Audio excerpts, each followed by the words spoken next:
बिस्मिल्लाहिर्रहमानिर्रहीम। अस्सलाम वालेकुम नाजरीन, उम्मीद करती हूँ आप सब लोग खैरियत से होंगे। खालिदा हुसैन एक बार फिर से आप सबकी खिदमत में हाजिर है। नाजरीन, दुआ ज़हरा केस के हवाले से कुछ नई अपडेट्स और कुछ नई डेवलपमेंट सामने आई हैं जो मैं आप लोगों के साथ शेयर करने जा रही हूँ। उससे पहले आप लोगों को बताती चलूँ कि कराची की अदालतों का भी यही मौक़िफ़ है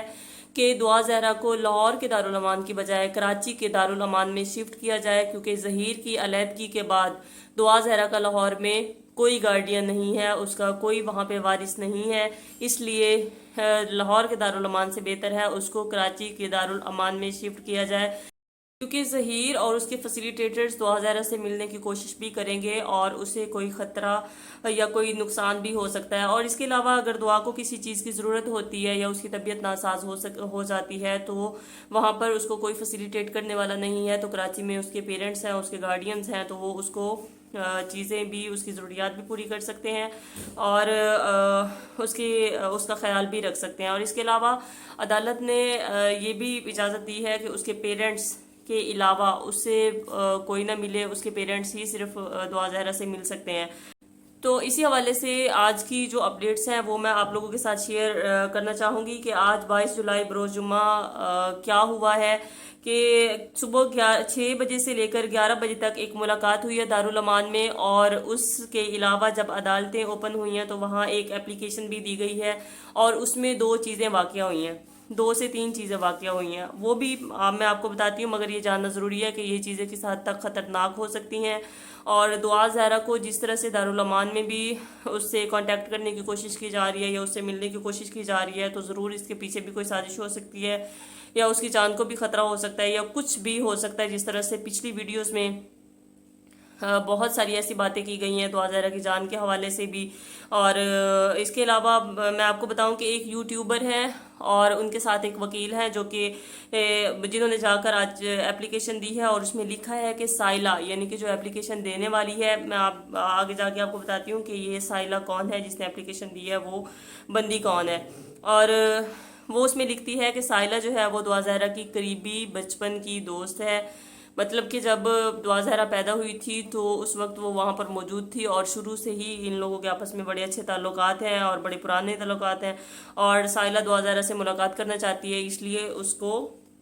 इसकी इजाज़त दी जाए। और ये जो एप्लीकेशन है वो अली जाफरी जो लॉयर हैं उनके ज़रिए दी गई है। और उसके बाद अली हसन इकबाल जाफरी हैं, उन्होंने भी दरख्वास्त दी है कि ज़हीर और दुआ ज़हरा की मुलाकात करवाई जाए। नाजरीन, इस एप्लीकेशन का या इन चीज़ों का किस चीज़ से ताल्लुक़ है कि जैसे आप लोगों को पता है कि जो दुआ ज़हरा है उससे जितने भी इंटरव्यूज़ लिए गए हैं या उसने जो भी जितनी सारी भी बातें बताई हैं वो उस बच्ची की अपनी बातें नहीं थी, उसके अपने ख्यालात नहीं थे, बल्कि उसको जैसा कहा जाता था वो वैसे ही बोलती थी। तो अब ये दारुल अमान में बच्ची मौजूद है, अब उनकी कस्टडी से बाहर है, तो ये लोग किसी न किसी तरीके से उससे कांटेक्ट करने की या उससे मिलने की कोशिश कर रहे हैं, ताकि अब दुआ ज़हरा ने जब आगे जज के सामने पेश होना है या फिर आगे जाहिर बात है ये केस चलना है, चीज़ें खुलनी है, उससे बड़े बड़े सवाल किए जाएंगे, तो उस बच्ची को तो इतना ज़्यादा अंदाज़ा नहीं है, उसको चीज़ों का पता नहीं है,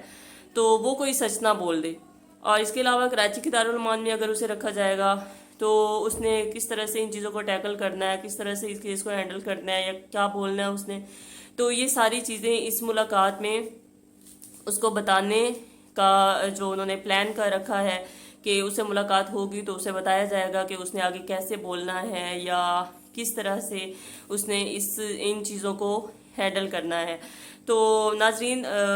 ये जो मैं आपको बताऊं कि साइला कौन है जिसने ये एप्लीकेशन दी है, ये जनाब है ज़ुनैरा माहम।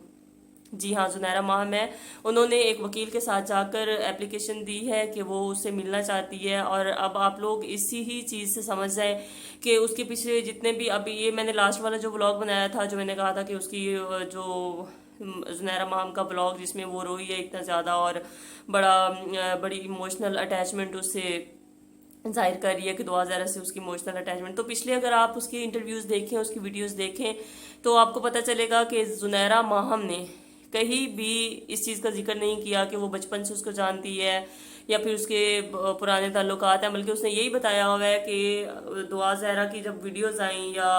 जब मुख्तलिफ यूट्यूबर्स थे या मुख्तलिफ जर्नलिस्ट थे, انہوں نے اس چیز پر بات کی ہے تو اسے رحم آیا، اسے ترس آیا، اس طرح سے جا کے اس نے دعا زہرا کا انٹرویو کیا، وہ بھی دنیا کے سامنے سچ لانے کے لیے کہ سچ کیا ہے، کیونکہ کوئی بھی اس بات کو تسلیم کرنے کے لیے تیار نہیں تھا کہ دعا زہرا جو ہے وہ اپنی مرضی سے ظہیر کے ساتھ رہنے کے لیے آئی ہے، اور وہ اس نے محبت سے اور اپنی مرضی سے یہ فیصلہ کیا ہے، اور وہ اس وقت ظہیر کے ساتھ رہ رہی ہے۔ تو اب ایک دم سے یہ رشتہ داری نکل آئی ہے، اور وہ کہہ رہی ہے کہ وہ اس کی جاننے والی ہے، بڑی پرانی اور بچپن کی دوست بھی ہے، تو اس لیے وہ اس سے ملاقات کرنا چاہ رہی ہے، کیونکہ عدالت نے یہ فیصلہ دیا تھا کہ دعا زہرا سے اس کے پیرنٹس کے علاوہ اور کوئی بھی نہیں مل سکتا۔ تو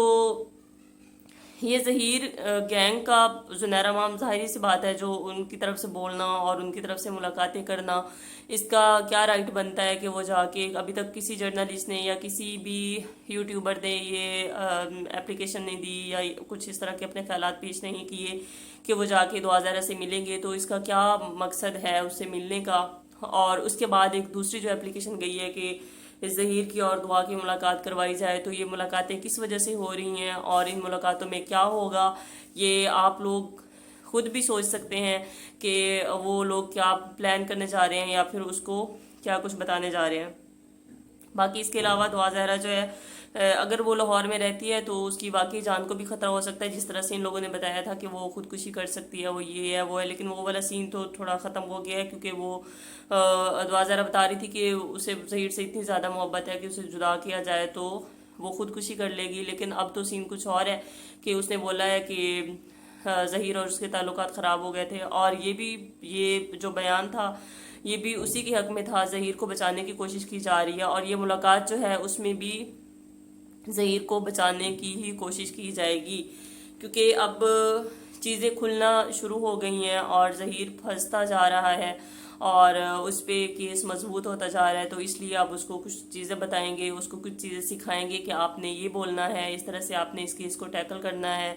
اس طرح سے ان چیزوں کو ہینڈل کرنا ہے، یہ سارا کچھ اس میں اس کو بتایا جائے گا۔ اس کے علاوہ دعا کر سکتے ہیں کہ اللہ تعالیٰ مہدی علی کاظمی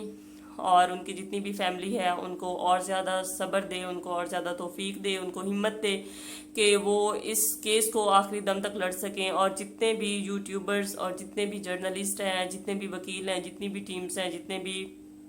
ادارے ہیں جو مہدی علی کاظمی کے ساتھ کھڑے ہوئے ہیں اور مل کر ان کے ساتھ یہ جنگ لڑ رہے ہیں، اللہ تعالیٰ ان کو اور زیادہ توفیق دے، اور ہم سب کو بھی توفیق دے کہ کہیں نہ کہیں ہم جہاں پہ ہم کوئی پیسے کی کسی کی ہیلپ نہیں کر سکتے، جہاں پر ہم مہدی علی کاظمی کا یا جتنے بھی ایسے لوگ ہیں جو بے بس ہیں اور جو ان چیزوں کو فیس کر رہے ہیں، اگر ہم ان کا وہاں جا کر ساتھ نہیں دے سکتے تو ہمیں اپنی آواز کو بلند کرنا چاہیے، اور ایسے لوگوں کا جو سچے ہیں، جو حق کا ساتھ دے رہے ہیں، جو سچ کا ساتھ دے رہے ہیں اور جو مشکلات میں گھرے ہوئے ہیں، ہمیں ان کی آواز بننے کی توفیق عطا کرے، اور اللہ تعالیٰ ہم سب کو اپنی حفظ و امان میں رکھے۔ اور میری آپ سب لوگوں سے بھی ریکویسٹ ہے کہ زیادہ سے زیادہ ان چیزوں کو شیئر کریں، اور زیادہ سے زیادہ ایسے بن جائیں کہ حق کا ساتھ دینے والے بنیں، نہ کہ ناحق لوگوں کے ساتھ کھڑے ہوں اور ظالموں میں سے ایک ہو جائیں۔ تو میری ویڈیو کو لائک، سبسکرائب اور شیئر کیجیے گا، اور اگر ویڈیو پسند آئی ہو، ناپسند ہو، کچھ چیزیں ایسی ہوں جو کہ میں کچھ ایسے بول گئی ہوں، تو کمنٹس میں اپنی رائے کا اظہار لازمی کیجیے گا۔ اسی کے ساتھ اپنی میزبان خالدہ حسین کو اجازت دیجیے، اللہ حافظ۔